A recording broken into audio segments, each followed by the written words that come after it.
श्री स्वामी समर्थ. नमस्कार सर्वांना. श्री स्वामी समर्थ कृपा या माझ्या यूट्यूब चॅनलवर सर्वांचं मनापासून खूप खूप स्वागत. आजचा दिवस तुम्हाला खूप सुखाचा आणि आनंदाचा जावो हीच मी स्वामींच्या चरणी प्रार्थना करते आणि आज या नवीन व्हिडिओला सुरुवात करते. 25 जून 2026 वार आहे गुरुवार आणि या दिवशी आलेली आहे निर्जला एकादशी. प्रत्येक महिन्यामध्ये 2 एकादशी तिथी येतात आणि तरीही प्रत्येक एकादशीचं महत्त्व हे देखील वेगवेगळं असतं. हिंदू धर्मात एकादशी तिथीला फार महत्त्व आहे. एकादशीची तिथी ही भगवान विष्णूंना समर्पित आहे. भगवान विष्णूंची पूजा करण्यासाठी, त्यांचा आशीर्वाद प्राप्त करून घेण्यासाठी एकादशी तिथी हा सर्वोत्तम दिवस मानला जातो. दरवर्षी ज्येष्ठ महिन्याच्या शुक्ल पक्षातील एकादशीला निर्जला एकादशीचे व्रत केले जाते. या एकादशीला भीमसेनी एकादशी असेही म्हणतात, कारण महाभारतात पांडवांपैकी भीमने हे व्रत केले होते अशी पौराणिक कथा आहे. निर्जला एकादशीचे हे व्रत अत्यंत पुण्यदायी आणि फलदायी मानले जाते. हे व्रत सर्वात कठीण व्रत मानले जाते. या एकादशीचं व्रत करणारे भाविक अन्नासह पाण्याचा एक थेंबही न घेता कडक उपवास करतात. म्हणूनच याला निर्जला एकादशी असं म्हणतात.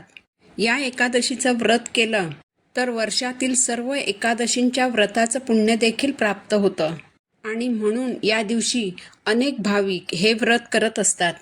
आपण जर पूर्ण निष्ठेने हे व्रत केले तर या व्रताचं खूप जास्त पटीने फळ आपल्याला प्राप्त होतं. निर्जला एकादशीचा दिवस हा अत्यंत पुण्यदायी आणि पवित्र असल्यामुळे या दिवशी काही प्रभावी उपाय केले जातात. आज या व्हिडिओमध्ये मी तुम्हाला असाच एक अतिशय प्रभावी असा उपाय सांगणार आहे. तर येत्या गुरुवारी निर्जला एकादशीच्या दिवशी तुम्हाला काहीही करणं शक्य नाही झालं तरी चालेल, पण या दिवशी तुम्हाला तुळशीला एक वस्तू अर्पण करायची आहे. तुळशीला ही वस्तू अर्पण केल्यामुळे तुमचे आर्थिक प्रगतीचे मार्ग मोकळे होतील. घरात पैशाचा ओघ वाढेल. घरातील दारिद्र्य नष्ट होऊन घरामध्ये सुख, शांती आणि समृद्धी येईल.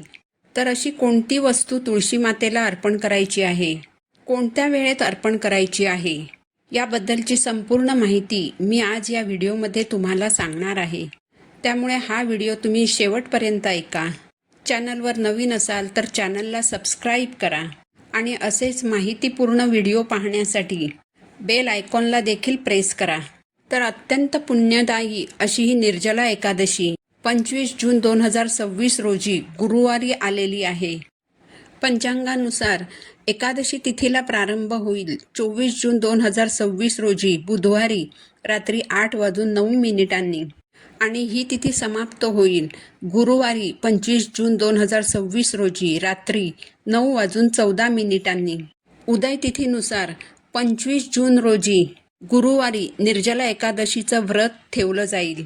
यंदा निर्जला एकादशीच्या दिवशी 4 शुभयोग जुळून येत असल्यामुळे ही एकादशी आध्यात्मिक दृष्टिकोनातून अतिशय महत्त्वाची ठरणार आहे.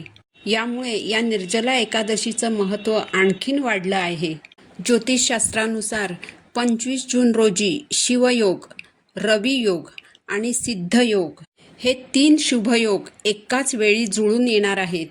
या 3 योगांशिवाय चौथा आणि सर्वात मोठा योगायोग म्हणजे यावर्षी निर्जला एकादशी ही गुरुवारच्या दिवशी आलेली आहे. गुरुवार हा भगवान विष्णूंचा प्रिय वार मानला जातो आणि भगवान विष्णूंचा आशीर्वाद प्राप्त करून घेण्यासाठी एकादशी ही सर्वोत्तम तिथी मानली जाते.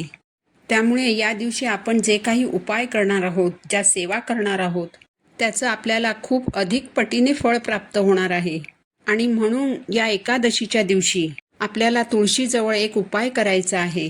एकादशीचं व्रत हे तुळशीच्या पूजेशिवाय अपूर्ण मानलं जातं आणि म्हणून या दिवशी व्रत करून तुळशीची पूजा आवर्जून केली जाते. तसेच या दिवशी आवर्जून भगवान विष्णूंना तुळशीपत्र अर्पण केले जाते. तुळशीला साक्षात माता लक्ष्मीचं रूप मानलं जातं आणि म्हणून एकादशीच्या दिवशी आपल्याला हा जो उपाय आहे तो करायचा आहे. तर या एकादशीच्या दिवशी सकाळी स्नान करताना पाण्यामध्ये चिमूटभर हळद टाकायची आहे. गुरुवारचा दिवस असल्यामुळे या दिवशी जर आपण पाण्यामध्ये हळद टाकून स्नान केले तर आपला गुरुग्रह मजबूत होतो. म्हणून पाण्यामध्ये चिमूटभर हळद टाकायची आहे. त्याचबरोबर थोडंसं गंगाजल पाण्यामध्ये मिक्स करायचं आहे आणि त्या पाण्याने स्नान करायचं आहे. यानंतर देवघरातील देवांची पूजा करून घ्यायची. भगवान विष्णूंना पिवळी फुलं अर्पण करायची, पिवळ्या रंगाचा नैवेद्य अर्पण करायचा आणि न विसरता या दिवशी भगवान विष्णूंना तुळशीपत्र मंजिरी सहित अर्पण करायचं आहे. या दिवशी तुळशीच्या मंजुळा भगवान विष्णूंना अर्पण करण्याला विशेष महत्त्व आहे. जर तुमच्या देवघरात भगवान विष्णूंची मूर्ती किंवा फोटो नसेल तर बाळकृष्णांच्या मूर्तीला या वस्तू अर्पण करायच्या आहेत. धूप दीप अगरबत्तीने देवघरातील देवांना ओवाळायचं आहे आणि यानंतर हा उपाय तुम्हाला करायचा आहे. हा उपाय तुम्ही सकाळी केलात तरी चालेल किंवा संध्याकाळी देखील तुम्ही हा उपाय करू शकता.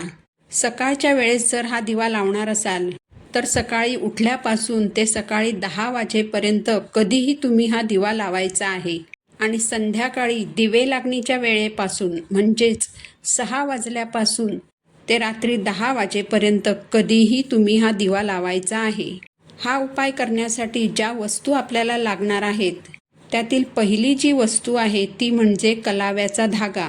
कलाव्याचा जो लाल पिवळ्या रंगाचा धागा असतो तर तो धागा आपल्याला घ्यायचा आहे. याला रक्षासूत्र असंही म्हणतात. जिथे देवांचं सगळं सामान मिळतं त्या दुकानात हा धागा तुम्हाला सहज मिळून जाईल. कलाव्याचा धागा घेताना थोडा जास्त लांब असा धागा आपल्याला घ्यायचा आहे. याचबरोबर आपल्याला एक पांढऱ्या रंगाचा धागा देखील घ्यायचा आहे. यानंतर 1 रुपयाचं एक नाणं आणि एक मातीची पणती घ्यायची आहे. कुठेही तुटलेली, फुटलेली किंवा तडा गेलेली किंवा एखादा टवका उडालेली अशी पणती घ्यायची नाही, तर चांगली अशी एक पणती आपल्याला घ्यायची आहे. महत्त्वाचं म्हणजे या उपायासाठी आपल्याला मातीचाच दिवा घ्यायचा आहे. या दिव्यामध्ये गाईचं शुद्ध तूप घालायचं आहे आणि त्यात कापसाची फुलवात घालायची आहे. या दिव्यामध्ये आपल्याला लांब वात घालायची नाही तर फुलवातच घालायची आहे. एक प्लेट घेऊन त्यावर हा दिवा ठेवायचा आहे. या दिव्याला तांदळाचं किंवा फुलांचं आसन द्यायचं नाही, तर या दिव्याला आपल्याला चणा डाळीचं आसन द्यायचं आहे. यानंतर हा दिवा तुम्हाला तुळशीसमोर ठेवायचा आहे. पांढऱ्या रंगाचा धागा जो आपण घेतलेला आहे त्याला थोडीशी हळद लावून हा धागा आपल्याला पिवळ्या रंगाचा बनवायचा आहे आणि त्यानंतर त्या धाग्याला तुम्हाला 7 गाठी बांधायच्या आहेत. यासोबतच आपल्याला 1 रुपयाचं नाणं लागणार आहे. या नाण्यावर 2 चमचे दुधाने अभिषेक करून घ्यायचा. त्यानंतर हे नाणं स्वच्छ पाण्याने धुवून घ्यायचं आणि त्या नाण्याला सुद्धा तुम्हाला थोडीशी हळद लावून ते नाणं पिवळं करायचं आहे. यानंतर तुळशीजवळ जो दिवा ठेवलेला आहे तो दिवा तुम्हाला प्रज्वलित करायचा आहे. दिवा प्रज्वलित केल्यानंतर सर्वप्रथम दिव्याची पूजा करायची आहे.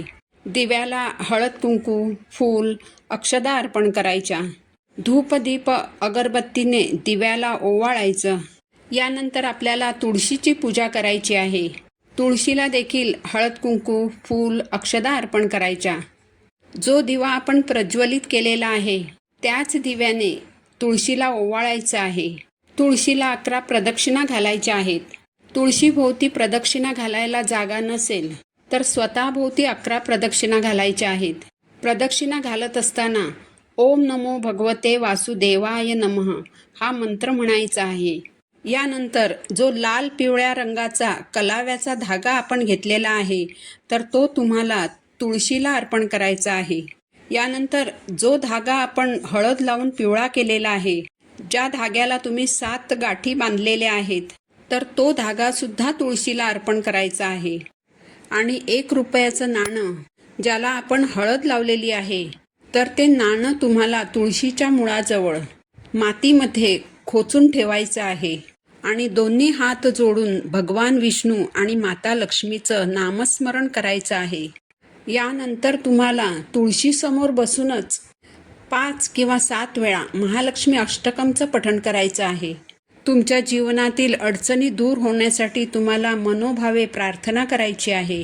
तुमची एखादी इच्छा जर अपूर्ण राहिली असेल तर ती इच्छा पूर्ण व्हावी यासाठी देखील तुम्ही प्रार्थना करायची आहे. तर अशा पद्धतीने हा एक छोटासा उपाय निर्जला एकादशीच्या दिवशी तुम्हाला सकाळी किंवा संध्याकाळी करायचा आहे. या एकादशीला सर्वात जास्त महत्त्व हे पाण्याचे असते. सध्या उन्हाळ्याचे दिवस सुरू आहेत, तर तुम्ही तुमच्या बाल्कनीमध्ये किंवा टेरेसवर एखाद्या भांड्यामध्ये पक्ष्यांसाठी थोडंसं पाणी ठेवा. तुम्ही पक्ष्यांसाठी थोडंसं धान्यही ठेवू शकता. एखादा छोटासा माठ घेऊन तो थंड पाण्याने भरून हा थंड पाण्याचा माठ तुम्ही एखाद्या गरजू व्यक्तीला दान करू शकता. यामुळे घरात सुख, शांती आणि समृद्धी येते आणि आपल्या प्रगतीचे जे मार्ग असतात ते देखील खुले होतात. ही माहिती जर तुम्हाला आवडली असेल तर व्हिडिओला लाईक करा, चॅनलला सबस्क्राईब करा. पुन्हा भेटू अशाच एका माहितीपूर्ण व्हिडिओसोबत. तोपर्यंत श्री स्वामी समर्थ.